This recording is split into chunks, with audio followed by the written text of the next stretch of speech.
ஹலோங்க. கார்த்திகை தீபம் இன்னைக்கான எபிசோட் ரொம்பவே அட்டகாசமா இருக்கு. ஃபர்ஸ்ட் சீன்ல தீபா வந்து 2 பேரும் சேர்ந்து மாத்தி மாத்தி கலாய்க்கிறாங்க. மைதிலியும் மீனாட்சியும் போங்க கிண்டல் பண்ணிட்டே இருக்காதீங்க அக்கா அப்படிங்கிறாங்க. எப்படியோ அந்த முருங்கைக்காயை வச்சு அத்தையோட மனசை மாத்திட்டுல தீபா, நீ கெட்டிக்காரி தான் அப்படின்னு மீனாட்சி சொல்ல, அக்கா போதுக்கா அப்படின்னு தீபா சிரிச்சுட்டே சொல்லிட்டு இருக்காங்க. ரொம்பவே அழகா இருக்கு, ஃபன்னா பேசிட்டு இருக்காங்க.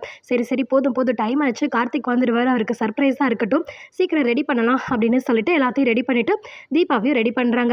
அழகா காதுக்கு கழுத்தில் எல்லாத்தையும் ஜுவல்ஸ் எல்லாம் போட்டு விடுறாங்க, பூவும் வச்சு விட்றாங்க. அப்போ மீனாட்சி, நீ முதல்லையே அழகு தான் தீபா, ஆனால் இப்போ ஒரு 100 கிராம் எக்ஸ்ட்ரா அழகு கூடி இருக்குது இந்த மேக்கப்லாம் பண்ண நாட்டி அப்படிங்கிறாங்க. அப்போ மைத்திலி வந்துட்டு, ஏங்க உங்களுக்கு ஏங்க இவ்வளோ ஓர வஞ்சனை, அது 100 கிராம் தான் சொல்லுவீங்களா, ஒரு 1 கிலோ சேர்த்து தான் சொல்லுங்களேன் அப்படின்னு கேட்க, அப்போ சரி 1 கிலோ கூடி இருக்க தீபா, அவ்வளோ அழகாக இருக்கா அப்படின்னு சொல்லி எல்லாரும் சிரித்து பேசிகிட்டு இருக்காங்க. சரி தீபா, நீ இந்த ரூம்லேயே வெயிட் பண்ண, கீழே வர வேணாம், கார்த்திக் வந்தால் ரொம்ப சர்ப்ரைஸாக இருக்கட்டும் அப்படின்னு சொல்லிட்டு அவங்க 2 பேரும் கீழே போயிடுறாங்க. எல்லாருமே கார்த்திக்காக வெயிட் பண்ணிட்டு இருக்காங்க. அவங்க ஆஃபீஸில் வந்துட்டு ஒரு மேனேஜர் போயிட்டு, இன்றைக்கி யாருக்கெல்லாம் மேடம் ஓட்டி போடுறது, சீக்கிரம் வந்து வேலையை முடிச்சே ஆகணும், ஏன்னா வந்துட்டு சீக்கிரம் நம்ம ப்ராசஸ் பண்ணணும், இல்லைன்னா வேறு பக்கம் போயிடும் அப்படிங்கும்போது சீக்கிரம் இன்றைக்கே போட்டுருங்க அப்படின்னு சொல்கிறாங்க. அப்படின்னு சொல்லிட்டு அப்புறம் ரம்யா வந்து கார்த்திக்கும் சேர்த்தி போட்டுருங்க ஓவர் டியூட்டி அப்படிங்கிறாங்க. மேடம் இதான் ஃபர்ஸ்ட் டே அப்படின்னு சொல்லும்போது, ஏன் ஃபர்ஸ்ட் டேனா செய்ய மாட்டாரா, போடுங்க அவங்களுக்கு அப்படின்னு சொல்கிறாங்க. ரம்யா வந்துட்டு மனசில் வச்சுட்டு தான் அப்படி பேசுகிறாங்க. சரி மேடம் அப்படின்ட்டு அவரும் போயிடுறாரு. அங்கே வந்துட்டு எல்லா லேபர்ஸையும் வர சொல்லிட்டு அவர் வந்து ஓட்டி படிக்கிறாங்க. யார் யாருக்கெல்லாம் இன்றைக்கி ஓவர் டியூட்டி இருக்குது அப்படின்னு சொல்லிட்டு இருக்கும்போது லாஸ்ட்டாக கார்த்திக்கோட பேர் வருது. கார்த்திக் கூட இருக்க லேபர் சொல்கிறாங்க, என்னப்பா இது, இன்றைக்கி தான் ஃபர்ஸ்ட் டே வந்து சேர்ந்துருக்காங்க, அவங்களுக்கு போய் ஓட்டி போட்டிருக்கீங்களே அப்படிங்கும்போது, மேடம் தப்பா சொன்னாங்க அப்படின்னு அந்த மேனேஜர் சொல்லிடுறாங்க. மேடமே சொல்லியிருக்காங்க அப்படின்னா அதை மாற்ற முடியாது, சரிப்பா கார்த்தி நீ நல்லா செய், ஏதாச்சும் பிரச்சனை அப்படின்னா எனக்கு கூப்பிட்டு நான் ஓடி வந்துடுறேன், எல்லாரும் பார்த்துக்கங்க அவனை அப்படின்னு சொல்லிட்டு அவரும் போயிடுறாரு. மறுபடியும் கார்த்திக் வேலை செய்ய போயிடுறாங்க. ரொம்ப டைம் ஆகிட்டே இருக்கு. எங்கள் வீட்டில் அபிராமி, கார்த்திக்கோட அப்பா, மீனாட்சி, மைத்திலி எல்லாரும் ஒரு பக்கம் வெயிட் பண்ணிட்டு இருக்காங்க. அப்போ கார்த்திக்கோட அம்மா சொல்கிறாங்க, என்னங்க இன்னும் கார்த்திகை காணாமே அப்படிங்கும்போது, வந்துடுவான், அவனுக்கு என்ன தெரியவா போகுது, நீ சாந்தி முகூர்த்தம் ஃபிக்ஸ் பண்ணிக்கணும்னு முன்னாடியே சொல்லியிருந்தா கூட சீக்கிரம் வந்திருப்பான், எதுவுமே தெரியாதல்ல, வேலை முடிச்சுட்டு தான் வருவான் அப்படின்னு ரொம்பவே டென்ஷனாக இருக்காங்க. இன்னும் கார்த்திகை காணாமே அப்படிங்கிற மாதிரி மைத்திலி, மீனாட்சி, அபிராமி, கார்த்திகோட அப்பா எல்லாருமே அவளாக பார்த்துட்ருக்காங்க. எங்கள் ரூம்குள்ளே ஆனந்த், அருண், ஐஸ்வர்யா, ரியா எல்லாரும் பேசிகிட்டு இருக்காங்க. ஏன்னா இன்னும் கார்த்திகை காணா, டைம் வேறு ஆகிட்டே இருக்கே அப்படிங்கும்போது, அப்போ ஆனந்த் சொல்கிறாங்க, அது என்ன நம்ம கம்பெனியாக, நினச்ச நேரம் ஓடி வர, ரம்யாலாம் அப்படி சாதாரணமாக விட மாட்டான், நல்லா புழிஞ்சு எடுப்பான், ஃபர்ஸ்ட் டேவே நல்லா வச்சு செஞ்சுருப்பான், கண்டிப்பாக ஏதோ ஒரு மோதல் இருந்திருக்கணும், அதனால தான் வந்துட்டு கார்த்திக் இன்னும் வராமல் இருக்கான் அப்படின்னு சொல்கிறாரு. அப்போ ரியா வந்துட்டு, எனக்கு என்னமோ வந்துட்டு கார்த்திகை பற்றி இன்றைக்கே ரம்யாவுக்கு தெரிஞ்சிருக்கணும் தான் தோணுது அப்படிங்கிறாங்க.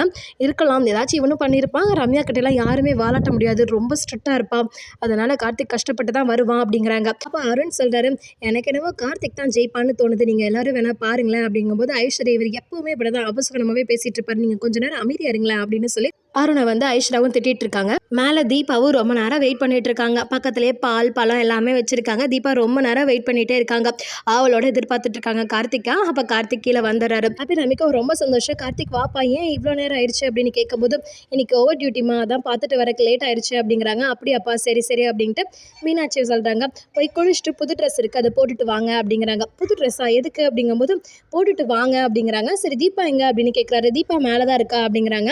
அப்போ வந்துட்டு எதுக்குமா அப்படின்னு கேட்கும்போது, அண்ணி சொல்கிறல்லப்பா கேளு அப்படிங்கிறாங்க. சரிம்மா அப்படின்ட்டு மேலே போகிறாரு. அங்கே போகணுன்னே தீபா அந்த பால் பழத்தையெல்லாம் பார்க்கும்போது, என்னங்க இது அப்படிங்கிறாங்க. நான் எதுவும் சொல்லலைங்க, அத்தை ஆசைப்பட்டாங்க, அதனால தான் நான் ஒத்துக்கிட்டேன், இந்த பிரச்சனையெல்லாம் முடியட்டும் அப்படின்னு கூட சொன்னேன், ஆனால் அத்தை வந்துட்டு ஆசைப்படும் போது என்னால் எதுவும் பேச முடியல, அதுதான் நானும் ஒத்துக்கிட்டேன் அப்படிங்கிறாங்க. சரி குளிச்சுட்டு வாங்க, ரொம்ப டயர்டாக இருப்பீங்க அப்படின்னு தீபா சொல்ல, அவரும் போகும்போது, எங்க உங்ககிட்ட ஒன்று கேட்கணும் அப்படின்ட்டு, என்னது அப்படின்னு கார்த்திக் கேட்குறாரு. இல்லை அந்த ரம்யா விஸ்வநாதன் சொல்கிறீங்களா, விஸ்வநாதங்கிறது அவங்க ஹஸ்பண்ட் பேரா அப்படிங்கும்போது, இல்லை இல்லை அவங்க அப்பா பேர், அவங்களுக்கு இன்னும் கல்யாணம் ஆகலை அப்படின்னு கார்த்திக் சொல்கிறாரு. அப்படி அவங்க ரொம்ப அழகாக இருப்பாங்களா, உயரமாக இருப்பாங்களா, இல்லை குட்டையாக இருப்பாங்களா, குண்டாக இருப்பாங்களா, ஒல்லியாக இருப்பாங்களா அப்படின்லாம் கேட்குறாங்க. ஏங்க என்னங்க அவங்களுக்கு தெரிஞ்சுக்கணும் அப்படிங்கும்போது, இல்லை எவ்வளோ அழகாக இருப்பாங்கன்னு கேட்குறதுக்காக இப்படி கேட்டேன் அப்படிங்கிறாங்க. அப்படியா, என் கூட இருக்கவங்களோட அழகு கிடையாது அப்படிங்கிறாங்க.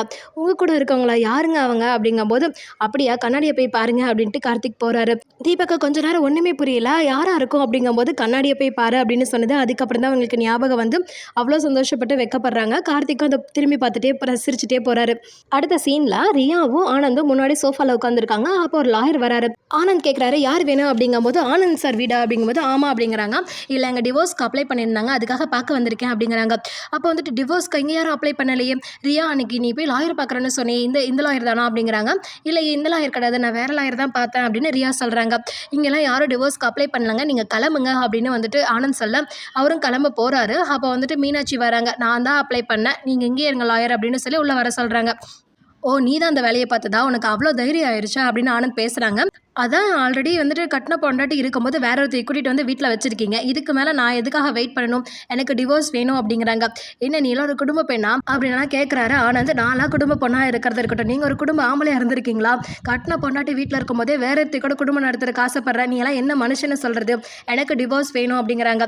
எதுக்கு உனக்கு டிவோர்ஸ் அப்படிங்கும்போது, நீ மட்டும் வேற ஒருத்தைய கூட்டிட்டு வந்து சந்தோஷமா தானே வாழ்ந்துட்டு இருக்க. நான் டிவோர்ஸ் பண்ணிட்டு வேற ஒரு ஆள கல்யாணம் பண்ணிக்க போறேன். நானும் சந்தோஷமா இருக்க போறேன். இந்த மாரி என்னால எல்லாம் கஷ்டப்பட்டுட்டு வாழ முடியாது அப்படின்னு சொல்ல, அப்போ வந்துட்டு இதெல்லாம் கேட்டா உங்க மாமியார் எப்படி கஷ்டப்படும் தெரியுமா? என்னோட மூத்த மருமகன் சொல்லிட்டு இருக்க அப்படிங்கிறாங்க. அவங்களாம் ஒரு கஷ்டம் பட மாட்டாங்க. நான் சந்தோஷமா வாழ்றத பார்த்து அவங்க சந்தோஷம் தான் படுவாங்க. நானும் இதை தேடிக்கலையே.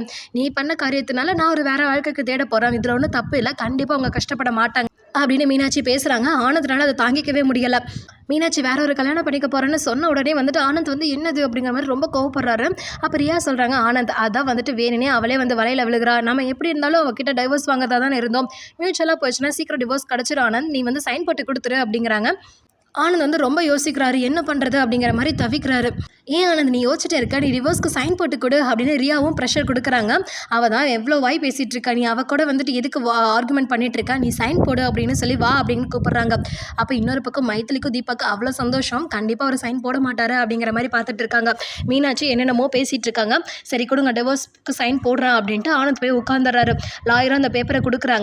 கொஞ்சம் நேரம் வந்துட்டு பேப்பர்ஸ் எல்லாம் பார்த்துட்டு கையெழுத்து போட போகும்போது தீபாவுக்கும் மைத்திலிக்கும் அப்படியே தூக்கி வாரி போடுது. ஐயோ போட்டுருவாரோ அப்படிங்கிற மாதிரி ரொம்ப பயப்படுறாங்க. கடைசியில் என்னால் இந்த டிவோர்ஸ்க்கு கையெழுத்து போட முடியாது அப்படின்னு சொல்லி பேப்பரை தூக்கி போட்டுறாரு. ரியா ஒரு பக்கம் ரொம்ப ஷாக் ஆகிறாங்க. அதை பார்த்து தீபாவும் மைத்திலியும் அவ்வளோ சந்தோஷப்படுறாங்க. கண்டிப்பாக வந்துட்டு ரியா மேலே வந்து ஆனந்த்க்கு நல்லா டவுட் வந்துருச்சு. மீனாட்சியை விட்டுறக்கூடாது அப்படிங்கிற ஒரு எண்ணமும் இருக்கு. நாளைக்கான எபிசோட்ல என்ன நடக்குதுன்னு பார்க்கலாம். மீனாட்சி வந்துட்டு நிறைய கேள்வி கேட்பாங்க. ரியாவும் கண்டிப்பாக கேட்பாங்க. என்னென்னலாம் ஆனந்த் சொல்லுவார் அப்படிங்கிறத அப்கமிங் எபிசோட்ஸில் மறக்காமல் பார்க்கலாம். உங்களுக்கு கார்த்திகை தீபம் சீரியல் பிடிக்கும், கார்த்திக் தீபாவோட பேரும் பிடிக்கும் அப்படின்னா நம்ம சேனலை சப்ஸ்கிரைப் பண்ணிவிட்டு நம்ம வீடியோக்கு ஒரு லைக் பண்ணிக்கோங்க.